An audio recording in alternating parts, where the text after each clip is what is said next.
Yeah. Kwamba jukumu la kumlea mtoto ni la jamii pekee au labda ni la mzazi pekee? Ni la jamii kwa ujumla au mzazi pekee, si ndio? Yeah. Sasa natarajia kusikia nondo zenu ambazo pia msikilizaji anatamani kuzisikiliza hapa ili aweze kupata kitu, lakini baadaye hapo tutakuwa na maoni pia ya wananchi, wao wameongea nini juu ya hili, tutawasikiliza pia, si ndio? Yeah.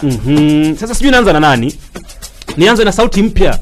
Sauti mama mpya ya mwanadada. Kitu kipya, si ndio? Mjengoni. Bana, malezi ya mtoto ni kwamba ni ya jamii kwa ujumla au labda ni mzazi? Ni jukumu la mzazi pekee? Kwa upande wangu, naweza kusema kwamba malezi kwa mtoto ni jukumu la jamii nzima. Ndio. Kwa sababu huwezi kusema kwamba malezi ni jukumu la mzazi pekee yake, kwa sababu mtoto anaenda sehemu nyingi. Kuna shule, kuna mtaani, kwa malezi ya mtoto ni jukumu la jamii nzima. Yaani tusaidiane katika malezi ya watoto, kwa sababu huwezi jua ukisema kwamba kila mzazi awe anamlinda mtoto wake mwenyewe, hawezi, kwa sababu mtoto ana sehemu nyingi za kucheza. Ndio. Mfano kwamba mtoto ameenda mtaani kwa kucheza, ametoka labda nyumba hapo anapokaa nyumba ya tatu au ya pili kutoka hapo kwao, ameenda kucheza. Kwa huko katika michezo yake bahati mbaya labda akaumia akafanya. Huwezi kusema umsubirie mzazi wake timbaka aje. Ndio. Mtoto ampeleke hospitali afanye. Kwa hiyo useme jukumu letu jamii nzima. Mtoto ukiona katika labda kaumia akafanyaje, unamsaidia, unampeleka hospitali after that, na kama kumpigia mzazi kwenda kumwambia. Ndio. Kwa mimi kwa mzazi, kwa upande wangu naona kwamba malezi ya mtoto ni jukumu la jamii nzima. Sasa Agnes, mimi nimeona mwanao mtaani kula anafanya mambo ya ovyo. Sawa? Mimi kama sehemu ya jamii nikaamua kumwadhibu. Kwa upande wangu nikamchapa.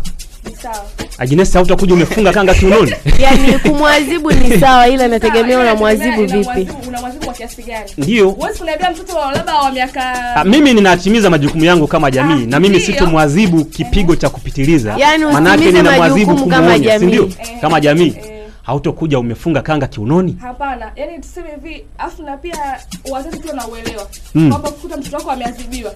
Ndio. Yaani kwanza kabisa unatakiwa uulize kwamba kulikuwa na nini, kumetokea nini mpaka mtoto amefikia kuadhibiwa. Ukishajua kama ilikuwa kwa nini kosa sahihi mtu alifanya, na mwenyewe inabidi uwe upande wa ule na nani?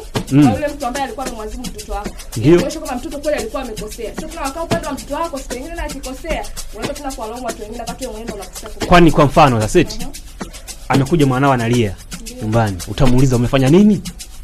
Nimepigwa. Nimepigwa na umepigwa na nani? Fulani. Umemkosea nini? Akikueleza utakuja kuniuliza mimi? Lazima nje kuuliza, kwa sababu watoto nao sometimes huwa wanadanganya. Pale ambapo anajua kwamba amekosea, hawezi kukuambia direct kama nimekosea nimefanya kitu fulani, lazima atakudanganya. Kwa hiyo inabidi umfuate yule mtu umuulize, upate option, upate majibu ya side zote mbili. Alafu sasa uone ni nani amekosea.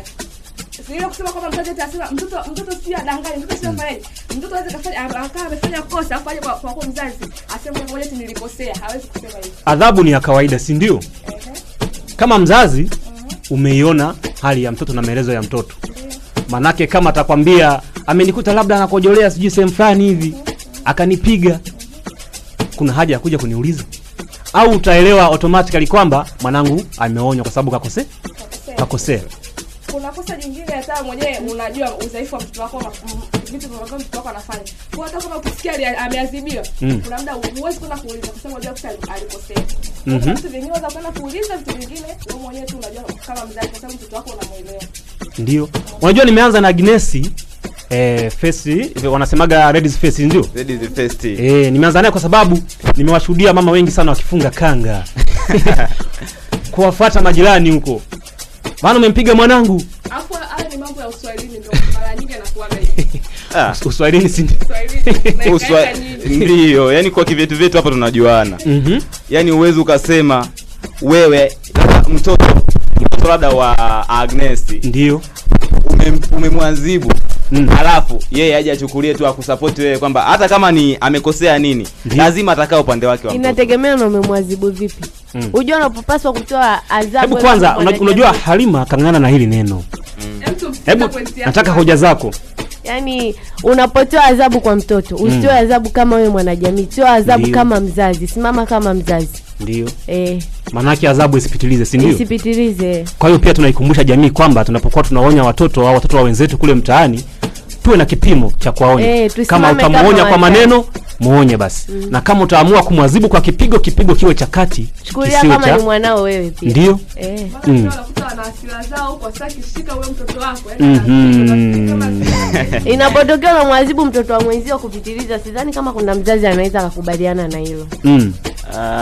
Mtoto wa mwenzio muone kama mtoto wako, si ndio? Kama mtoto wako. Kabu ni Mwetege alivyotuambia. Lakini watu wanakuja nakwambia ulimzaa wewe. Wewe umemzaa, unajua kuzaa wewe. Na unapojua mama. Ila mimi napinga bwana. Unapinga? Napinga. Kwa nini? Kwa sababu zako. Napinga. Nikirejea kwanza kwa sheria za nchi nyingi. Ndio. Ikiwemo Tanzania. Zinamfahamu kwamba mzazi ndio mtu wa kwanza. Ndio. Mwenye jukumu la kumlea mtoto.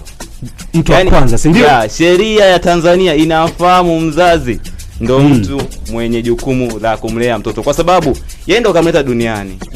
Na mtoto akiwa anaonywa na mzazi au akilewa tu na mzazi, yani ndio atakuwa yani anaelimika zaidi kuliko na jamii, kwa sababu kuna maneno fulani hivi mzazi akimpa mtoto wake, mfano ukifanya kitu hiki fulani hivi anavyomlea nitakupa laana na nini, unajua maneno. Kwa hiyo kuna msemo unasema asofunzwa na mamae anafunzwa na ulimwengu, si ndio? Sasa ni badala ya wapi? Hiyo ni badala ya wapi? Ni badala ya mzazi, si ndio? Kama yametokea kutokea, baadaye atafunzwa na ulimwengu, ila mzazi kwanza. Yani malezi ya mzazi tofauti na malezi ya jamii. Waulize street children afu atakwambia. Ila yani unavyosema hivyo unakosea, kwa sababu mara nyingi mtoto, yani tunasema kama kuna watu wanakaa muda mrefu na mtoto, basi ni jamii. Mtoto alelewi na mzazi, kwa sababu mtoto hashindi nyumbani pekee. Malezi ya mtoto inaibidi mzazi na jamii wote kiujumla washirikiane kwa sababu zifuatazo. Ukianza na majukumu ya mzazi ni kumpa mtoto wake upendo, ulinzi na mahitaji ya msingi. Huyo ni nani? Mzazi. Kama chakula, mavazi, makazi, kitu kama hicho. Ndio. Pia ni kumwandaa kwa maisha baadaye, kielimu, kiakili na kinini na kijamii. Kumwandaa mtoto wake kielimu, kiakili na kijamii. Ni majukumu ya mzazi. Ndio. Kama majukumu ya jamii. Hapo kwanza kabla hujaendelea kwenye jamii. Hapo point ya mwisho imesemaje? Kwamba kumwandaa kwa maisha baadaye. Wewe mzazi unabidi muandae mwanao kwa maisha baadaye. Kwa hiyo ni jukumu lako. Ni mzazi. Umekuja upande wangu? Huo ni upande wa mzazi. Lakini pointi ya mwisho inajeleza dhahiri kwamba kumwandaa kwa maisha ya baadaye, maana yake maisha ambayo tayari yeye ataingia kwenye jamii.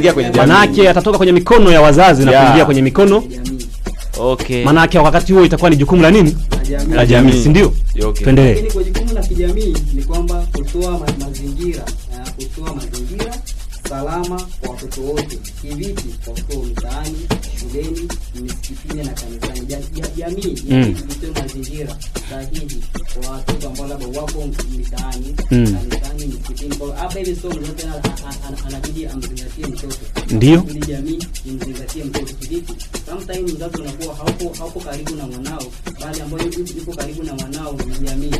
Sasa unapopeleka mtoto wako labda boarding school, pale wewe mzazi pale ya huko, yuko pale ni jamii iliyomzunguka pale.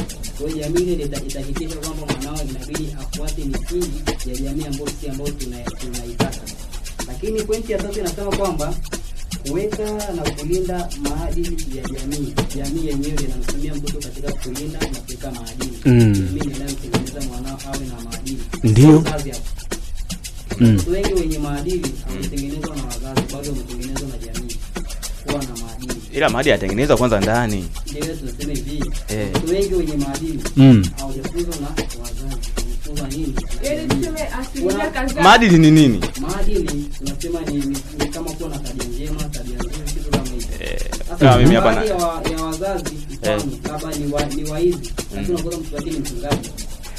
Sawa. Umetengenezwa na nini? Hapa umetengenezwa na jamii. Lakini point ya tatu inasema kwamba kutoa msaada kwa familia zinazohitaji. Hii ni jamii sasa. Sio mzazi. Ndio. Msaada kwa familia zinazohitaji. anazohitaji. Kwa mwanao kama akiwa ni mhitaji wa kitu, mfano labda mwanao labda ni mlemavu, anahitaji labda wheelchair. Mzazi sasa hivi labda unakuwa ni hauna kile kiasi cha pesa ambacho kitakuwa ni kinaweza kuafford kununua ile wheelchair. Jamii itakao husika kuweza kusaidia mzazi. Kwa hiyo malezi ya mtoto ategemee pande moja, ategemee pande zote mbili. Ndio. Na mzazi kujua ili kumtengeneza mtu ambaye ni bora baadaye. Sasa kuna kitu alikigusia Patrick kwamba kuna wale watoto wa mtaani, si ndio? Yeah. Wale wana wazazi. Wapo baadhi ambao kwa bahati mbaya, lakini wapo wale ambao wana wazazi. Sasa hawa tuwatazame katika upande upi, kwamba jamii imefeli na mzazi kafeli au nani kafeli? Yaani hapo kafeli kwanza mzazi. Unajua mzazi ndo mtu wa kwanza kwa malezi kwa mtoto. Yaani anayehusika na malezi ya mtoto. Ndio. Kwa hiyo mzazi akifeli, jamii ina asilimia chache sana za kuweza kumlea mtoto huyo katika maadili ambayo yanaendana na jamii husika. Sasa tuiangalie end product ya hili, si ndio? Mzazi kafeli, mtoto kaingia mtaani. Kuna usemi ameuzungumza Agnes kwamba asiyefunzwa na mamaye funzwa na ulimwengu. Hawa watu wapo mtaani, still bado mtaa inaonekana umeshindwa kufanya nini?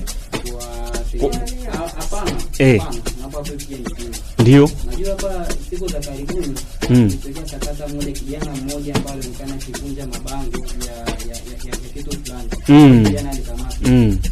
Hapo mwanzo ilikuwa inasemekana kwamba wazazi wake walishindwa kumlea vizuri kijana mwenyewe, alikuwa anajieleza. Ndio. Lakini kwa sasa hivi baada ya kukamatwa, jamii ikaona imtendee wema. Sawa bwana. Kwa jamii ilipoona imtendee wema, basi ikaona imfundishe jinsi jamii inavyohitaji. Kwa hiyo wazazi kule nyuma waliposhindwa, lakini jamii inakuweza. Ndio. Nilimweza baada ya kumwambia kwamba kuliko kuiba, bora tukufundishe njia mbadala ambayo kufanya wewe uweze kuishi vizuri kwenye jamii. Ndio. Kwa hiyo watoto wa mtaani muda mwingine sio kwamba wazazi wao au jamii imewashinda. Tunasema ni ile muda halisi, muda ambao ni sahihi, ndio bado haujawafikia. Kwa muda sasa kufikia nao ambao sio wa mtaani, ambao mnaona labda wanafanya matukio ambayo ni ajabu, basi muda wao sasa ukifikia watabadilika. Jamii itakusoma, jamii waone, jamii inawaangalia huku ikiwatengenezea mikakati mbadala na mikakati halisi ya kuweza kuwasaidia. Sasa inasubiri mtu apige tukio. Haribu mtu atakapoharibu pale, apige tukio, ndivyo jamii itavyohusika. Apige tukio, bali jamii itakukamata sehemu ambayo ni sahihi. Kwa mfano, labda sio kwenye kupiga tukio, labda umekuja labda umelala kijalalani. Labda hujala, akaja tu msamaria mwema akakukuta pale. Lazima atakuuliza maswali, wewe vipi? Mimi sina baba sina mama, ama mimi nasema baba labda nilitengana, mimi nitoa mtaani. Kwa yule msamaria mwema ambaye ni mwanajamii, basi atakutafutia njia mbadala ya wewe kuweza kuokoa janga hilo. Kwa maana hiyo basi wasamaria wema tunao wachache. Kwa sababu gani unajua? Hawa watu hususan hawa watoto wadogo wadogo, si ndio? Ukitembea miji mikubwa unawakuta wengi wanalala vibarazani, wengine kwenye mitaro. Ni kwamba hawaonekani au wanaonekana? Wanaonekana, si ndio? Wanaonekana. Na wana wazazi. Si ndio? Lakini na jamii nao pia inaishi nao. Jamii nayo inaishi nao. Nipende kuipongeza jamii kwa sababu pia licha ya watoto mtaani kuongezeka kwa wengi, lakini pia jamii nayo inapambana kuweza kuwatoa kwenye ile hali yao ambao walikokuwa nao na kuweza kuleta kwenye hali nyingine. Kwa mfano kwenye mkoa wangu Arusha, kuna